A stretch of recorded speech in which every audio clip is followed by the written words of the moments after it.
Una, login muna tayo. 1, clerk. Tapos, lagay tayo ng transaction. Let's say 100. Tapos, department. Subtotal. Kung buo yung binigay na pera, pwede press natin diretso cash. Mag-open yung drawer. Ito-close lang natin. So, ito yung receipt niya. Tapos, kung gusto mong mag-validation print, press lang natin yung valid na button.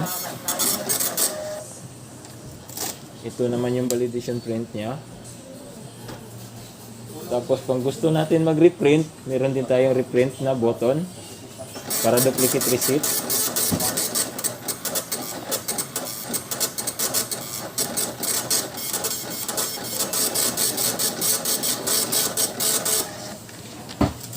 So, ito yung reprint niya.